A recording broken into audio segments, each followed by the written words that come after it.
ನಮಸ್ಕಾರ ವೀಕ್ಷಕರೇ, ಜೋಶ್ ಕಿಚನ್ಗೆ ಸ್ವಾಗತ. ನಾವಿವತ್ತು ಸಂಜೆ ತಿಂಡಿಯಾದ ಒಂದು ಚೀಸ್ ರೋಲನ್ನು ಮಾಡೋದನ್ನು ನೋಡೋಣ.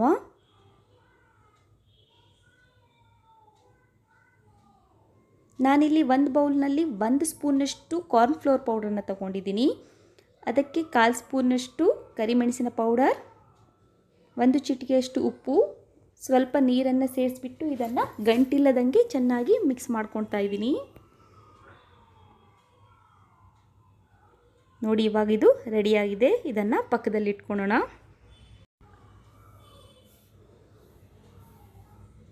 ನಾನು ಇಲ್ಲಿ ಒಂದು ದೊಡ್ಡ ಆಲೂಗಡ್ಡೆಯನ್ನು ಬೇಯಿಸ್ಕೊಂಡಿದ್ದೀನಿ. ಇದನ್ನು ಸಿಪ್ಪೆ ತೆಗೆದು ಚೆನ್ನಾಗಿ ತುರ್ಕೊಬೇಕು. ನೋಡಿ, ಇದಕ್ಕೆ ನಾನು ಒಂದು 5 ನಿಮಿಷಗಳ ಕಾಲ ಬೇಯಿಸಿಕೊಂಡಿರುವ ಫ್ರೋಝನ್ ಸ್ವೀಟ್ ಕಾರ್ನನ್ನು ಅರ್ಧ ಕಪ್ನಷ್ಟು ಆ್ಯಡ್ ಮಾಡ್ಕೊಳ್ತಾ ಇದ್ದೀನಿ.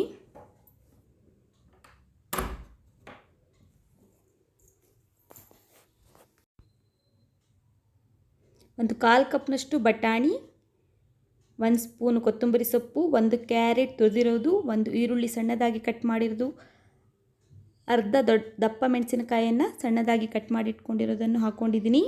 1 ಸ್ಪೂನಷ್ಟು ಚಿಲ್ಲಿ ಫ್ಲೇಕ್ಸ್, 1 ಸ್ಪೂನಷ್ಟು ಒರೆಗೊನೋ ಸಾಲ್ಟ್ ಇರುತ್ತೆ,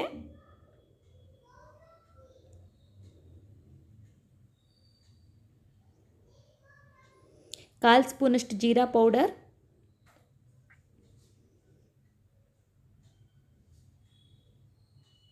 1/4 ಸ್ಪೂನಷ್ಟು ಕರಿಮೆಣಸಿನ ಪೌಡರ್, 1/4 ಸ್ಪೂನಷ್ಟು ಉಪ್ಪನ್ನು ಸೇರಿಸ್ಕೊಂಡಿದ್ದೀನಿ.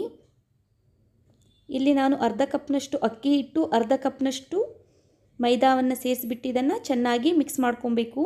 ನೀರನ್ನು ಸೇರಿಸ್ಕೊಬಾರ್ದು. ಇದನ್ನು ಮಿಕ್ಸ್ ಮಾಡಿದ ಕೂಡಲೇ ಮಾಡಬೇಕು, ಯಾಕಂದರೆ ಇದು ನೀರು ಬಿಟ್ಕೊಳುತ್ತೆ. ನಾನು ಇದಕ್ಕೆ 1/4 ಭಾಗದಷ್ಟು ಲಿಂಬೆ ರಸವನ್ನು ಸೇರಿಸ್ಕೊಳ್ತಾ ಇದ್ದೀನಿ. ನೋಡಿ, ಇದು ಚೆನ್ನಾಗಿ ಮಿಕ್ಸ್ ಆಗಿದೆ. ನಾನು ಇದನ್ನು ಕೈನಲ್ಲಿ ಸ್ವಲ್ಪ ತಟ್ಕೊಂಡು ಮೊಝರೆಲ್ಲಾ ಚೀಸನ್ನು ಉದ್ದಕ್ಕೆ ಕಟ್ ಮಾಡಿರೋದನ್ನು ಇದರಲ್ಲಿ ಸುತ್ತಿಸಿಬಿಟ್ಟು ರೋಲ್ ಥರ ಶೇಪನ್ನು ಕೊಟ್ಕೊಳ್ತಾ ಇದ್ದೀನಿ.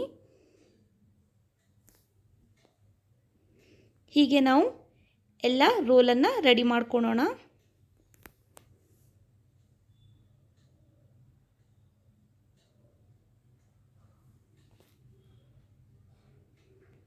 ನೀವು ಬೇಕಾದರೆ ಇದನ್ನು ರೌಂಡ್ ಶೇಪಲ್ಲೂ ಕೂಡ ಮಾಡ್ಕೊಬೋದು. ಈಗ ರೋಲ್ ಕೂಡ ರೆಡಿಯಾಗಿದೆ. ಅದನ್ನು ನಾನು ಕಾರ್ನ್ಫ್ಲೋರ್ ಮಿಶ್ರಣದಲ್ಲಿ ಒಂದು ಸತಿಗೆ ಚೆನ್ನಾಗಿ ಡಿಪ್ ಮಾಡಿಬಿಟ್ಟು ಬ್ರೆಡ್ ಕ್ರಮ್ಸ್ನಲ್ಲಿ ಚೆನ್ನಾಗಿ ಸುತ್ತಿಸ್ತಾ ಇದ್ದೀನಿ, ಉರುಳಿಸ್ಕೊಳ್ತಾ ಇದ್ದೀನಿ. ಸುತ್ತಲೂ ಬ್ರೆಡ್ ಕ್ರಮ್ಸ್ ಇದರಲ್ಲಿ ತಾಗಬೇಕು. ಆ ಥರ ನಾನು ಎಲ್ಲ ರೋಲನ್ನು ಇದರಲ್ಲಿ ಮಿಕ್ಸ್ ಮಾಡಿಬಿಟ್ಟು ಬ್ರೆಡ್ ಕ್ರಮ್ಸ್ನಲ್ಲಿ ಚೆನ್ನಾಗಿ ಡಿಪ್ ಆಗೋ ಥರ ಸುತ್ತಲೂ ಹರಡ್ಕೊಂಡು ಇಟ್ಕೊಳ್ತಾ ಇದ್ದೀನಿ. ಪಕ್ಕದಲ್ಲಿ ನಾನು ಬಾಣಲೆಯಲ್ಲಿ ಎಣ್ಣೆಯನ್ನು ಬಿಸಿ ಮಾಡಲಿಕ್ಕೆ ಇಟ್ಟಿದ್ದೀನಿ. ಈ ಪ್ರೊಸೆಸ್ ಮಾಡ್ತಾ ಇರಬೇಕಾದ್ರೆ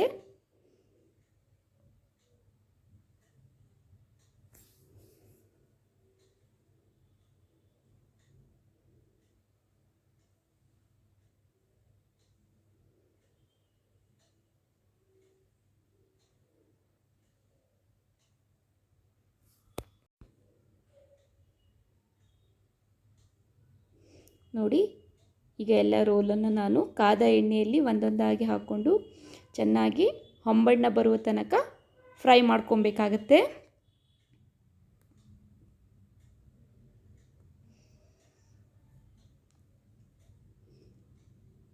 ನೋಡಿ, ಎಣ್ಣೆಯಲ್ಲಿ ಹಾಕಿದ ಕೂಡಲೇ ಬಬಲ್ ಬರ್ತಾ ಇದೆ ಅಲ್ವಾ? ಬಬಲ್ ಸ್ವಲ್ಪ ಕಡಿಮೆ ಆದ ಕೂಡಲೇ ನೀವು ಇದನ್ನು ಸ್ವಲ್ಪ ಟರ್ನ್ ಮಾಡಿ. ನಾವು ಬ್ರೆಡ್ ಕ್ರಮ್ಸನ್ನು ಉಪಯೋಗಿಸೋದ್ರಿಂದ ಚೆನ್ನಾಗಿ ಕಲರ್ ಬರುತ್ತೆ.